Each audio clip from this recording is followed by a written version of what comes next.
Ari Louis Show. Welcome, everybody, to another episode of the Ari Louis Show here on Israel Sports and News Radio. Thank you for joining us. We have a great program today. At any time, you can email the program at arilouisshow@hotmail.com or email the station Israel Sports and News Radio at gmail.com. This episode is going to deal with the Israel Bobsled and Skeleton Federation. This is going to be a two-part episode. In part two, we'll speak with AJ Edelman, as well as two of his teammates on the team. But right now, we're going to go to the president of the Israeli Bobsled Federation, Mr. David Greaves. David, welcome to the program. Hey, Ari. Thanks for having me. Absolutely. So let's get started. You're the president. Tell us your duties. There's lots that goes on behind the scenes of any sporting event, whether it's traditional sports that we all know, football, soccer. Same with skeleton and bobsled.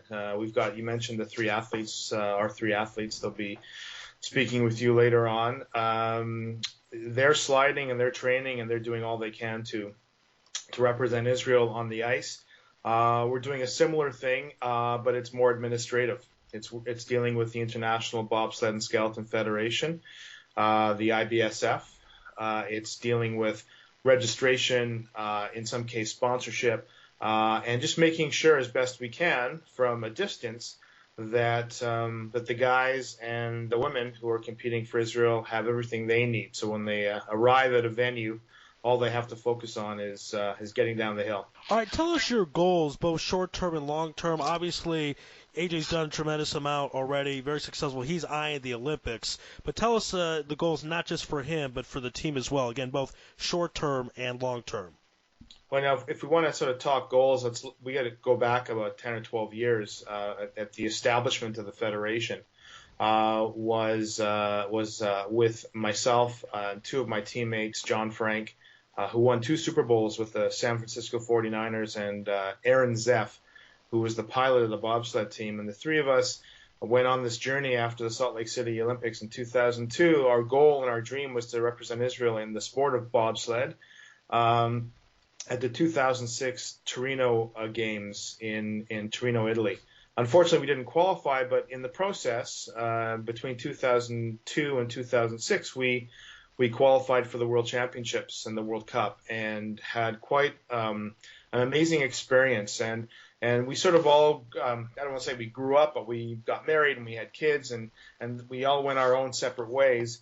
And we sort of pulled away from the sport, but I really missed the camaraderie and I really missed the excitement. So I tried to get back involved and sort of revive the federation. And I always said that the experience for me, it changed my life representing Israel, being considered an Israeli everywhere I go, and shedding a positive light on Israel.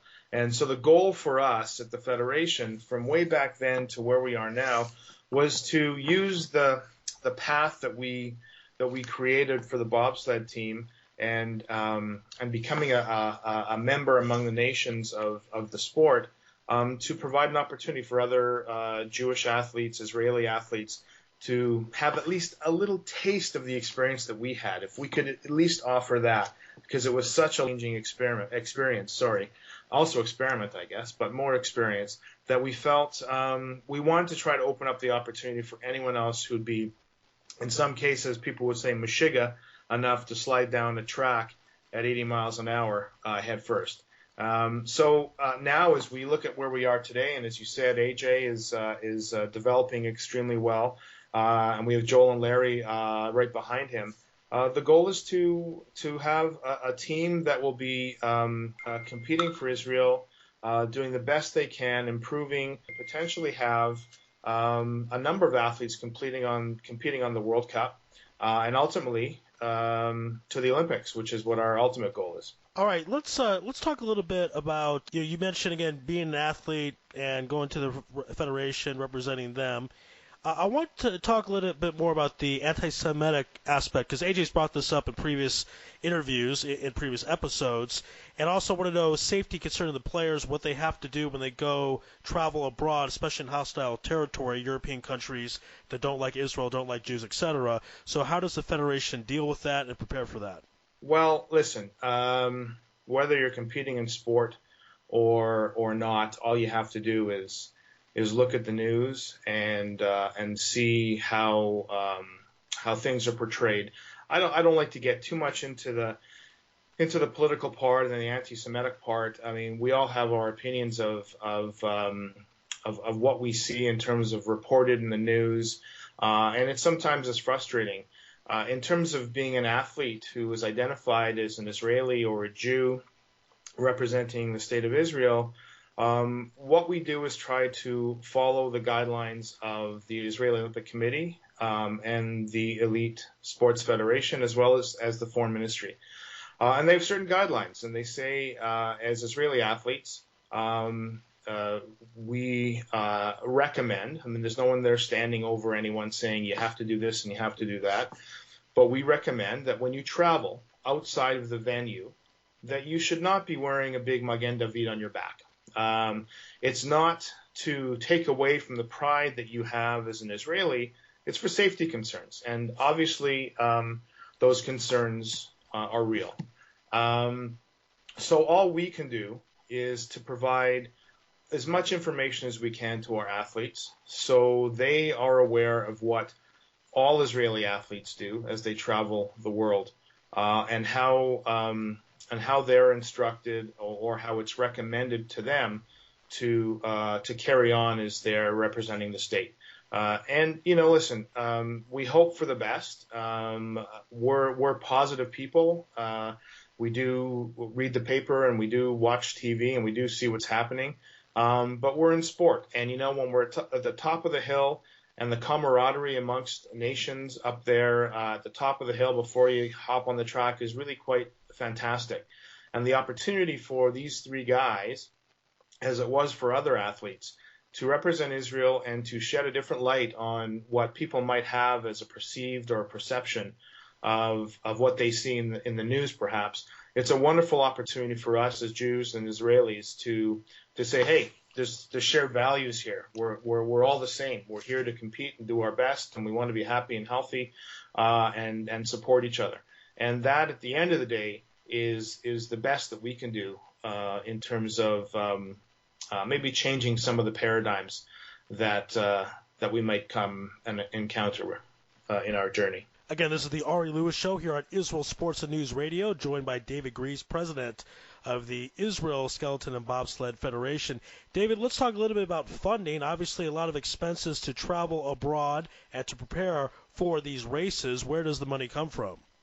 The money comes mostly from the athletes. As you may be aware, most of Israeli athletes, most athletes, never mind Israeli, fund themselves, especially in some of the non-marquee sports. I'm still pretty close with a number of the athletes I competed with over the years, some of whom appeared at 3 Olympic Games, were world champions in the sport of skeleton, for example. And even though, American athletes who you would think are fully funded and just have to focus on the sport itself, in the off season, they're doing the heavy lifting, not just in the gym, but also, holding events and fundraising and doing all kinds of things to help defray the cost of traveling the world and schlepping a sled with you. It's pretty expensive.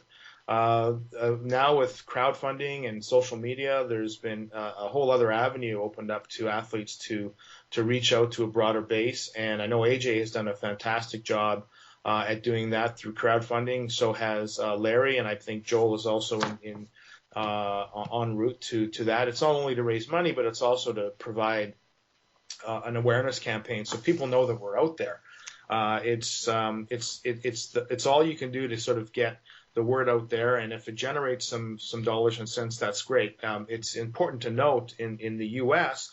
that we're a not-for-profit 501c3, so we are a legitimate not-for-profit organization. So people who do want to make a donation to help support our athletes can receive a full tax receipt for their donation, and that's helped us a lot in adding some credibility to our fundraising. And also people wanting to support us, but also get a benefit in return by receiving a tax receipt. All right, and at the end of this segment, we'll talk a bit about how people can go about supporting the Israel Skeleton Bobsled Federation. I want to talk a bit about communication because your team is literally all over the world. You're in Winnipeg now. We got the lovely Tamar in New York City. You have an account in Arizona, the athletes in Europe. So how does communication actually facilitate itself? Just how we're talking through Skype. Most of our work is done through computer and through social media. Bradley Chalupsky, who's one of our other athletes who isn't sliding at the moment, he and I were, I would say, the best of friends for 3 years before we actually met. I considered him a brother. I was the president of the federation and supporting him.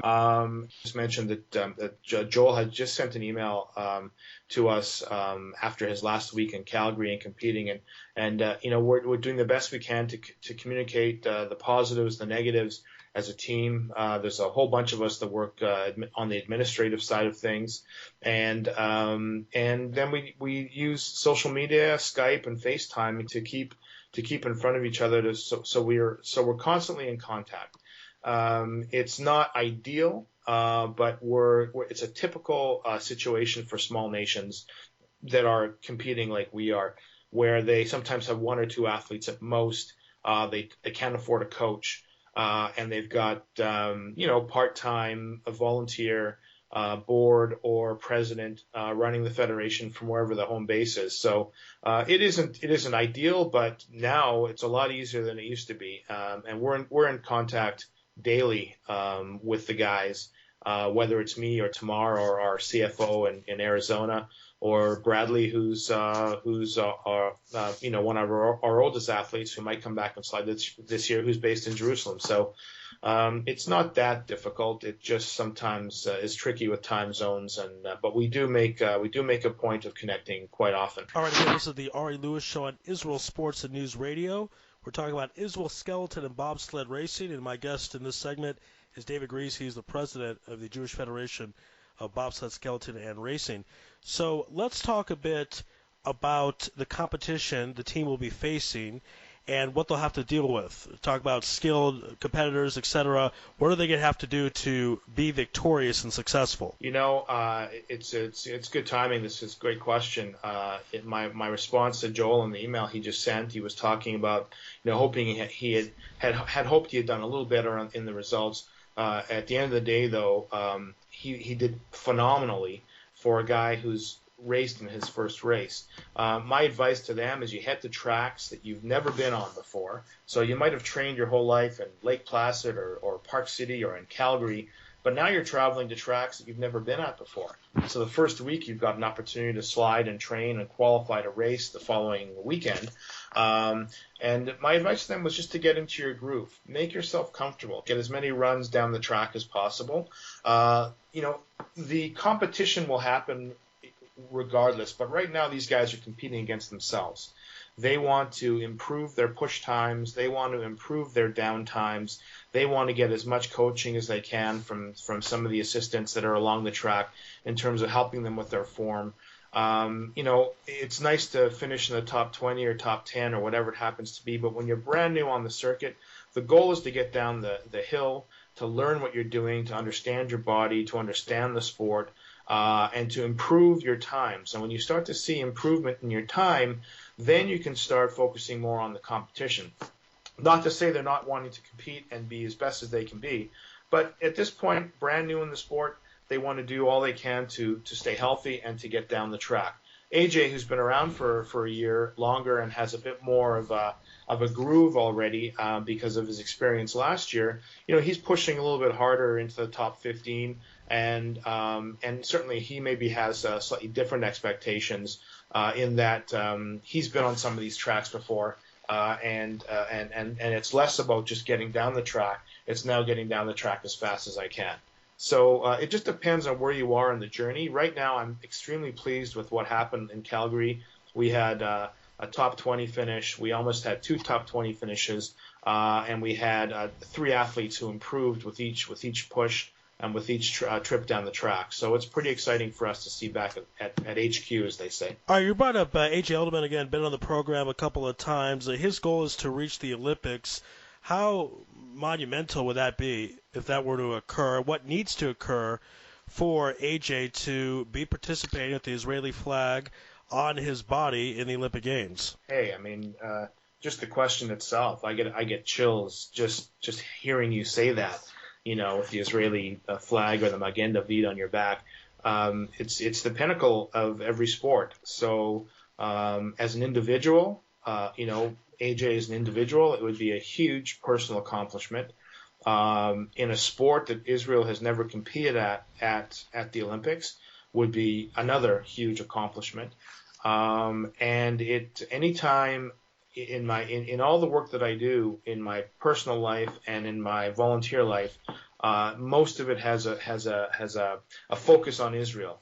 And anytime that you can be seen as a Jew or as an Israeli representing that country, again, I say it again, that to be able to shed a different light on the common perceptions that people might have of Israel based on what they see in the news. Not to be political, but you have a responsibility beyond what maybe other athletes from other countries might have, where they're just sliding for their country. You're sliding for your country, but you're sliding for Am Yisrael. You're sliding for a nation of people that so often want to have something to cheer for. It would be a fantastic accomplishment, but let me tell you that also a great accomplishment would be if we could qualify one athlete for the World Championships this year, and that has really been the team focus. All three guys collect points when they slide, and if we can accumulate enough points, then we might qualify a slider to compete at the World Championships this year, and that in itself would be a monumental achievement and put us well on the way and put us on the map, so to speak, as we head to the journey towards the 2018 games. All right, again, this is the Ari Louis Show here on Israel Sports and News Radio. My guest to this segment is David Greaves. He is president of the Israeli Bobsled Skeleton Federation. Last question for you, David. People want to get involved in any way, shape, or form. What is the best way they can go about doing that? Well, I'll tell you what. You can contact the federation. You can contact me. And if there's any way that I can get you involved, if it's through financial support, certainly we're always looking for donors. You can email me. You can find me on Twitter. My Twitter handle is @MelechDavid, MELECHDAVEED. And my email address is david@protexia, PROTEXIA.ca, david@protexia.ca. I'd be happy to talk to anyone who wants to help in any way, shape, or form, who might want to get a T-shirt, who might want to just follow along, who might want to see the races online as they're happening in real time, and just to develop a bit of a following for a fairly obscure sport that we're trying to shed a little bit more light on, so that more Jews and Israelis around the world know that we're actually out there doing something important and special for the state of Israel. So feel free to connect with me, and I'm sure you'll get the Twitter handles of the athletes in the next segment as well. So connect with all of us as much as you can. We'd love to hear from you, and we'd love to get you involved in any way that we can. All right, there you go. David Greaves, president of the Israeli Skeleton and Bobsled Federation. We'll take a little break. On the other side, we'll speak to the athletes themselves, AJ Edelman and company, talking about the future of Israel Bobsled and Skeleton Federation. This is the Ari Louis Show on IsraelSportsNewsRadio.com. The biggest names in sports are all on IsraelSportsRadio.com. Proud pleasure and privilege to bring on our next guest. He is baseball's all-time hit king. Please give a warm Louis Live welcome to Pete Rose. Pete, welcome to Israel Sports Radio. Thank you, and appreciate you having me on. And how you doing? What's going on? You have over 4,100 hits. Can your record actually be broken? In order to break my record, you have to play 21 years to get 200 hits each year, right, and you'd still be 56 shy. So, but you never know. Another freak like me might come along in the 2020s or so, something like that. But I think it's kind of safe to say that I'll die as a hit king. Former heavyweight champion of the world, the greatest pound-for-pound boxer in the history of boxing, Roy Jones Jr. Roy, welcome to Israel Sports Radio. Hey, thank you, brother. So nice to be on Israel Sports Radio. How y'all doing over there? This has been a lot of fun, Roy. We really appreciate you coming on Louis Live and Israel Sports Radio.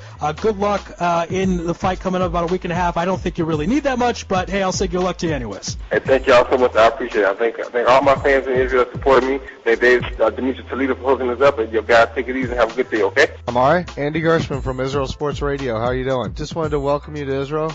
Did you ever think there'd be this kind of crazy whirlwind with you walking into the country? I didn't expect it.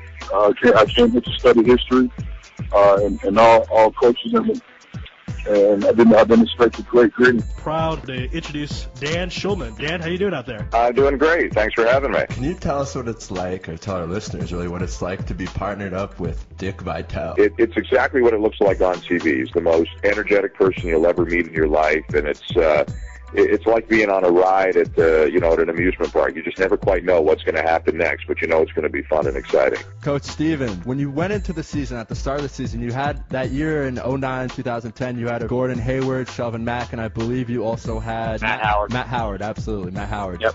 When you went into the season, you were ranked 10th in the coaches poll. When you went in the locker room, was your goal to make it to the Final Four? No, I didn't think we were any good, to be honest with you. We went to Italy in the summer on a foreign trip, and the Swiss national team pounded us twice. Three-time World Series champion Curt Schilling, 216 wins in the regular season, over 3,000 strikeouts. Are you a Hall of Fame player? You know what? No, I played with Hall of Famers, and I know what they look like. I know what I played with Randy Johnson. I played with Pedro Martinez, and I can see their names and faces on plaques, and I've never been able to see mine. The biggest names in sports are all on IsraelSportsRadio.com. What is the latest for Israel Skeleton Racing? On the line right now, back to the program, AJ Edelman. AJ, how you doing out there? I'm good. Thank you for having me, Ari. Yes, indeed. Now, usually you're joined just by yourself when I conduct these interviews with you, but this time you have a couple of your teammates with you, so please introduce them to the audience. Right. We have two new teammates this season, Joel Seligstein and Larry Sidney. They're both coming over from the American program. Okay, great. So let's start first with Joel. Joel, tell us a bit how you got into this sport, because it's not an easy sport to do, obviously. Absolutely. Ari, I used to be a software engineer, and I had just left a job and was looking for a new challenge in life. I was watching the Olympics and fell in love all again with skeleton and bobsled, and went out for a driving school on some encouragement with some friends, and fell in love with doing the sport as well. So now I'm a couple of years in to just absolutely loving the thrill of it.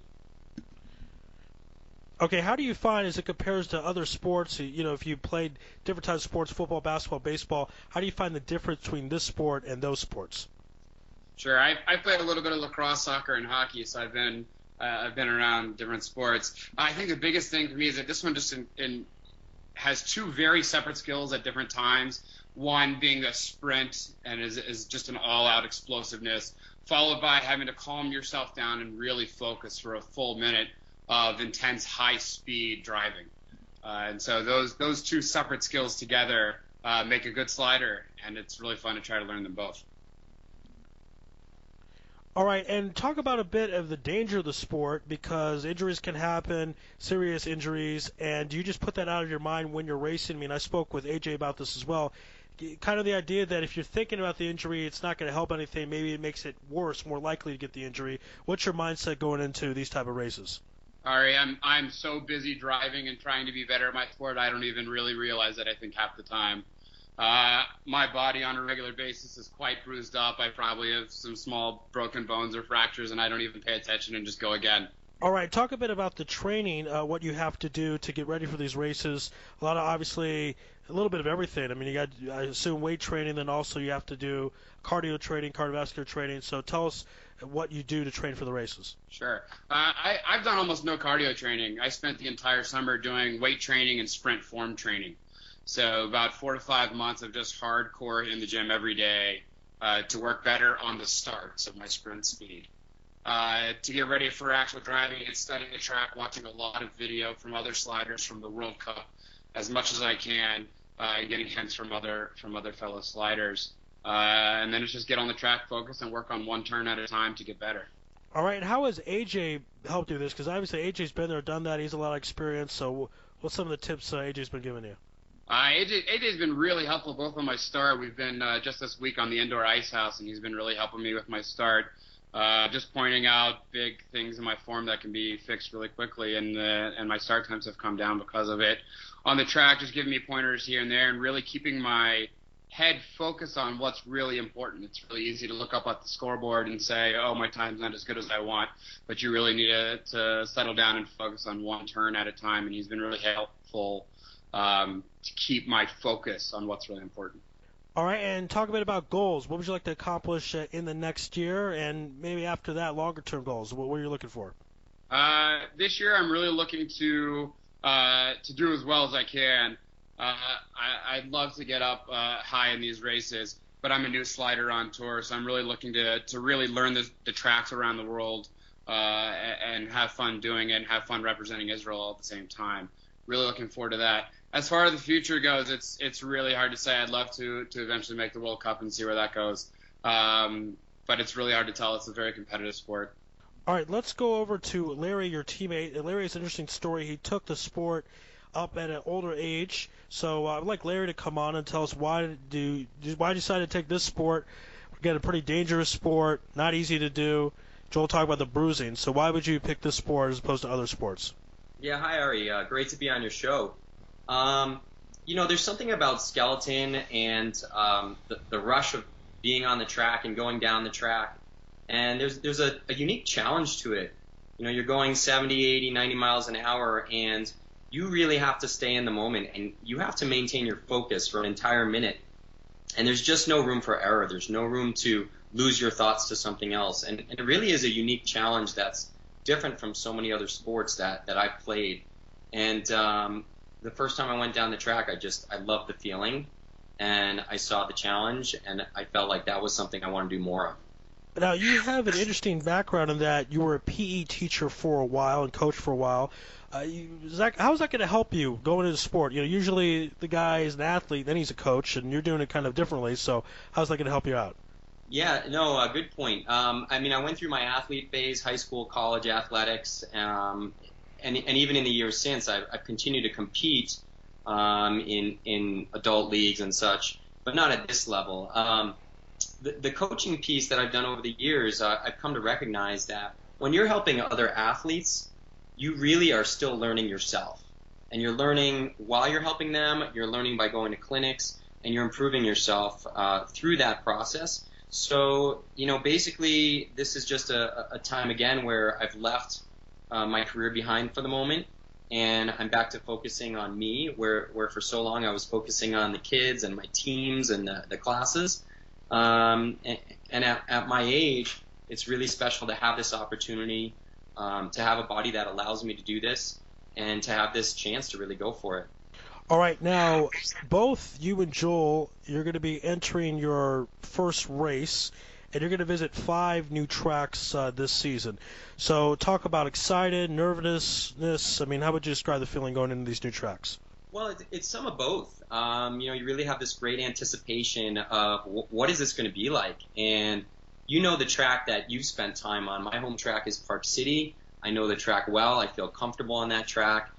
Coming up to Calgary, it's not that it's necessarily a harder track or an easier track, but it's a very different track.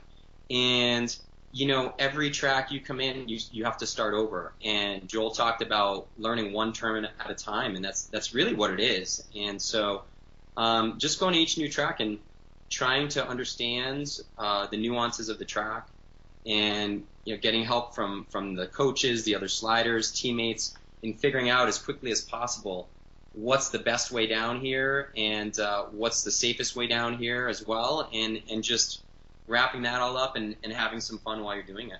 All right, now I asked Joel this, could ask you this as well. Tell us about some of your goals coming up this season. What would you like to accomplish both short-term and long-term? Yeah, great question.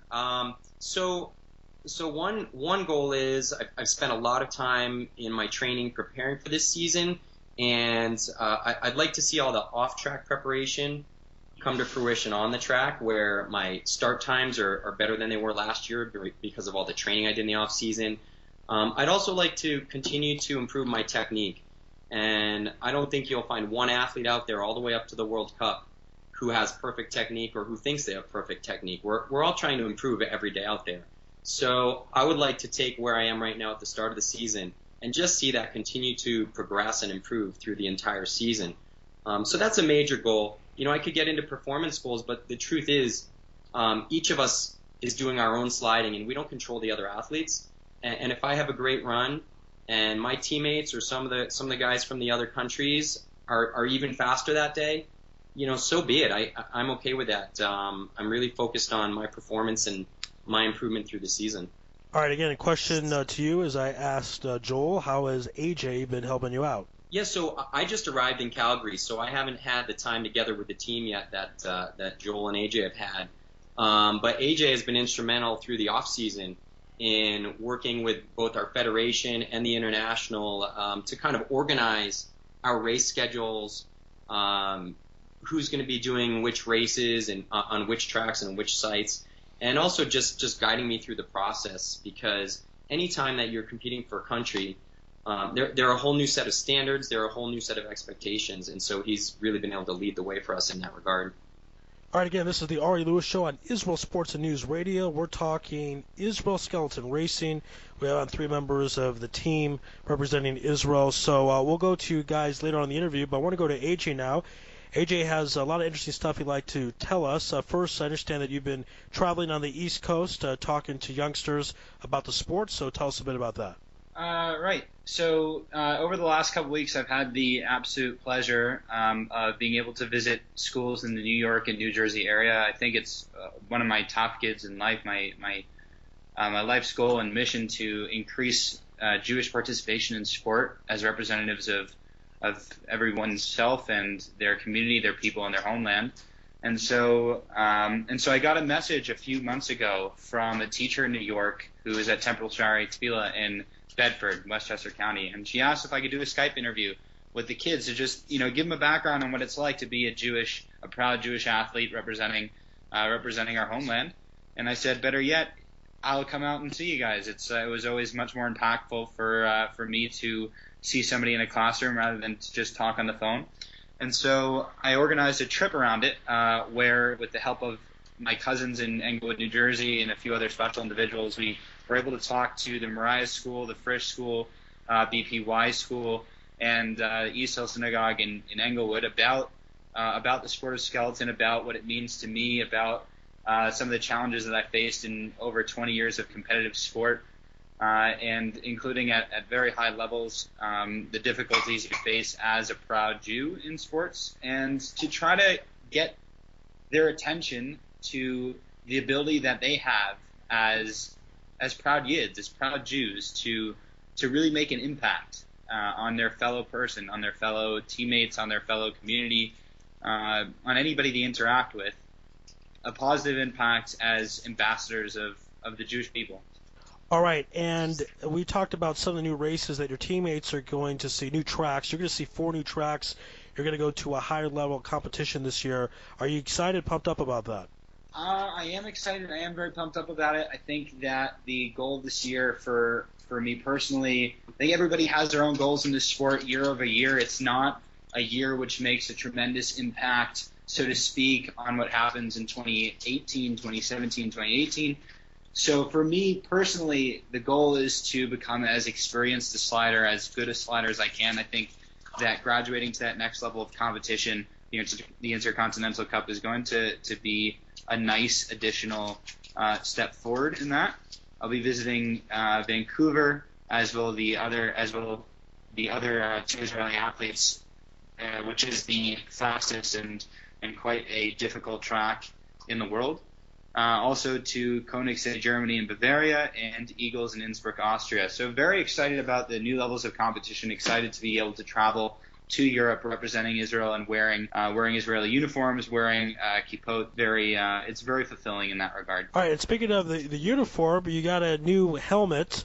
Tell us a bit about that. Apparently he's got a nice design and a quote from Theodore Herzl, of course, is known as the first modern Zionist, if you will, of kind of the father of the state of Israel.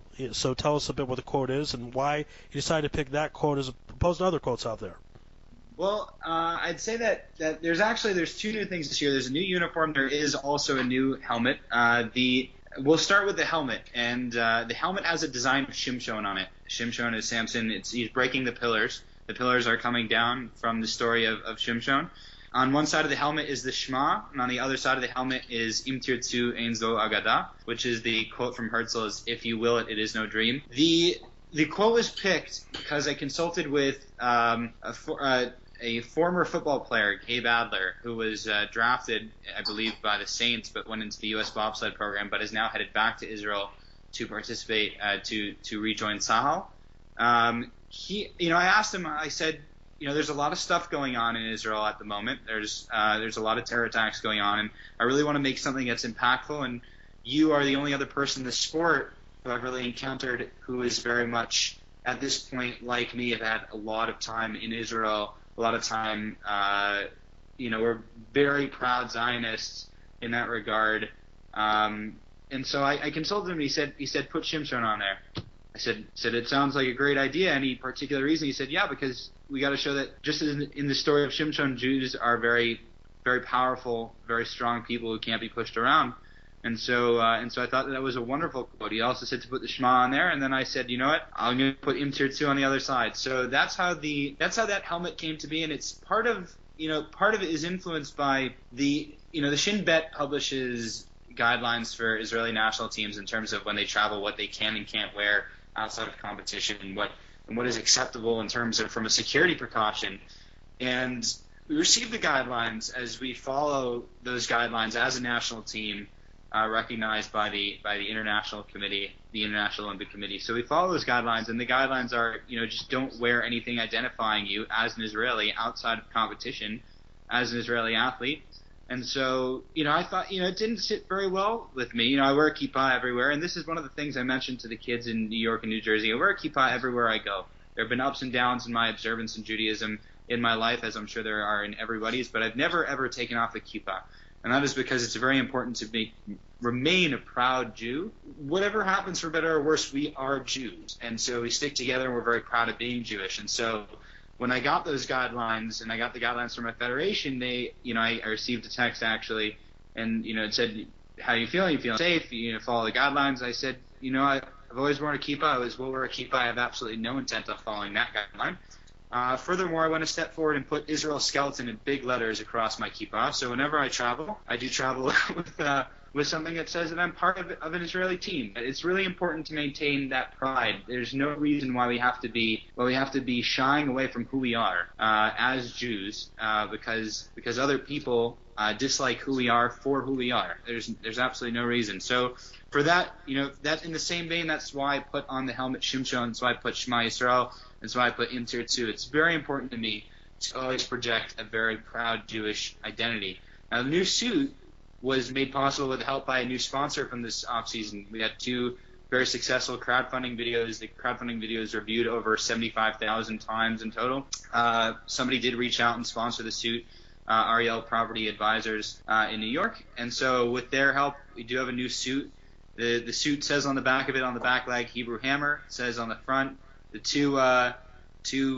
the 2 seals of Israel, one with the menorah, one with the flag, and then Israel in big letters on one leg, and then Yisrael in Hebrew on the other leg, so that no matter which angle somebody is looking at it from, there's also a huge Star of David on the back. No matter what angle anybody's looking from or taking a picture of, they'll always see some representation of Israel, some representation of a star or the state of Israel. So I'm very proud to be able to wear that in Europe at different competitions this year. All right, good stuff. Again, this is another episode of the Ari Louis Show here on Israel Sports and News Radio. We're talking about Israel Skeleton Racing and Israel Skeleton Team. In the last few minutes we have with you guys, I'd just like to ask all 3 of you together, might sound kind of corny, but you are representing the blue and white.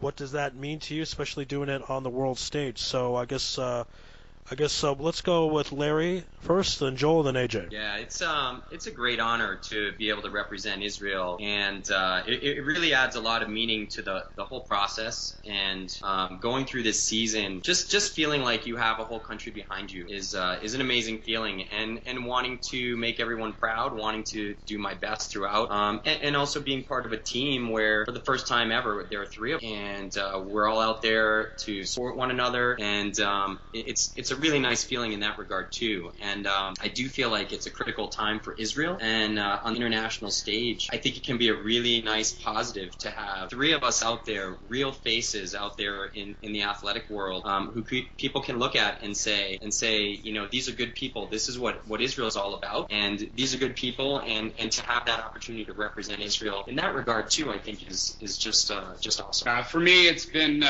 pretty amazing to support Israel.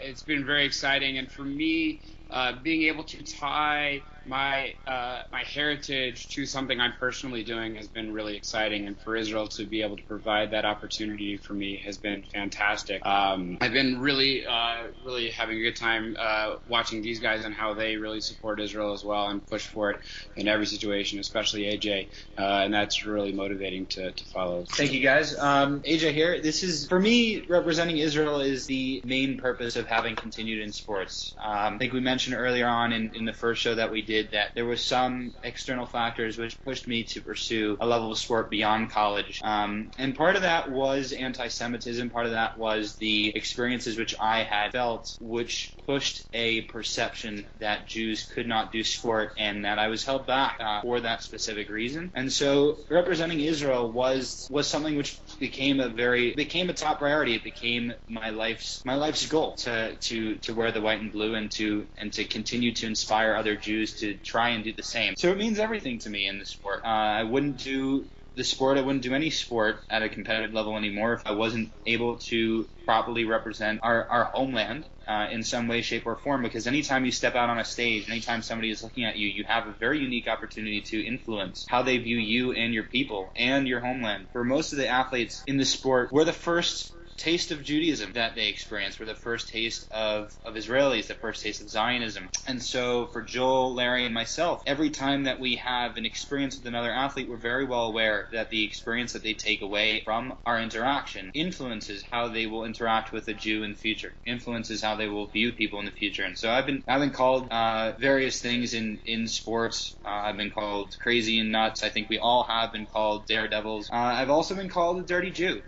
There's been names which and for sure stereotypes which have been applied, and it's not limited to this level of competition. It's every time I've ever been on a team. For the most part, there are people who've just never met Jews, and so when the three of us wear the white and blue, I think it means, there's no greater pride for us to step out there and hear that the track is clear for Israel. It's really the honor of our lives, but at the same time, not just for us. It's really an honor, I think, for other people to watch us, especially other Jews to watch us. Whenever we identify ourselves to other Yids, that we are representatives of an Israeli national team, there is a sense of pride that a lot of people do feel in saying that we are represented in a level of sport, in a sport that is not for the most part mainstream. It may be a little more mainstream in Europe and in North America, in Israel and the Middle East. It's certainly not. And so, yeah, wearing the white and blue is absolutely an honor. I think all three of us would agree. It's probably the largest honor that we've ever been given. It's not something which can be taken lightly at all. It's something which, whenever we do anything, we are proud representatives, and that's why we travel with our team gear, even though it's not advised and technically not within the limits. But I think all Jews need to realize that everything that we do is a reflection on ourselves, and there's no reason why we can't be proud in the fact that we're exceptional people, that we're an exceptional nation, that we're an exceptional community. And so that's what I'd say about that. All right, again, this is another episode of the Ari Louis Show here on Israel Sports and News Radio. Talking to Israel Skeleton Racing, you have three members of the team on. Guys, I know you've been very busy. It's amazing the audience doesn't know this, but kind of right before practice, you guys have a practice coming up now. Is that correct? We actually just finished the official training, the second day of official training. We have 6 days of official training before this competition in Calgary. We just finished the second day of official training. For Larry and Joel, things have gone incredibly well with learning the new track. It's not easy for two athletes to come and learn a completely new track in a couple of days. And so official training runs are used as a means to both qualify the athlete for the race. You have to get down safely in 2 of the runs at least. And in last year's Park City competition, some people didn't even make it down in the bobsled. So it's something that is not just an easy breezy task. At the same time, it's a way for us to test how rusty we are, and I think that we've all shaken off the rust at this point. We're all very proud that we've been able to go down and have ISR on those timesheets, and we're not in the back of the pack. We're right in the middle there. We're challenging some very good athletes. The U.S. have brought over a few of their World Cup athletes. There's a few Olympians in this competition. John Farrow of Australia, Ander Mirambilla, a two-time Olympian from Spain. There's quite a few World Cup athletes in the program, and so this is, even though it's not a World Cup competition, it certainly seems that the competition is at that level, so to speak. There's, I believe, 27 male sliders in the program to make it into a second run. We are all trying to make that second run in the top 20 in that program, and that is I think a terrific result that we would be looking forward to, given that this is not, for Joel and Larry, this is not their home track, and there is a major advantage to home track, to being on a home track given comfort level. I think things have just gone spectacularly well thus far. All right, good to hear. Before we let you go, anyone out there listening, they want to support you in any way and learn more about you guys and what you do, where should they go to? Well, I think the first and foremost resources, although the site has not been updated in quite some time, so take it with a grain of salt, Israel Bobsled and Skeletons Federation website, but it hasn't been updated since 2012, so perhaps steer clear of that. For me personally, IsraelSkeleton.com is a way to maintain in contact with myself. There's a schedule on there, an interactive schedule of everywhere that I will be this season, with point of view videos and everything else. There's also contact forums, ways to get in touch. If anybody is interested in having one of the athletes talk to the school, they can all talk to a school. They can also get in touch through the contact form. Larry and Joel have their own ways of getting in contact as well. I'll let them speak to you about that. For me, I'm just starting a new website at LarrySidney.com. That's probably going to be up and running in a few weeks. You can find me on social media, Double Iced High. As well, I'm on social media. You can find me at Facebook.com/SkellyJoel, SKELEJOEL. Very good. All right, good stuff, guys. We really appreciate it. We know you guys are very busy. If you guys just finished all that training, I know if that was me, I'd probably be taking a nap right now. I wouldn't be doing a radio show. But we appreciate what you guys are doing out there. Thanks for making the time. I know the audience appreciates it. And good luck going forward, and we'll certainly do more interviews like this in the future. Thank you very much, Ari. We're very much looking forward to it. Thank you. Yeah, thanks, Ari. All right, my pleasure, guys. Be well, and thank you, everyone, for listening. Another episode of the Ari Louis Show here on Israel Sports and News Radio. Shalom from Israel.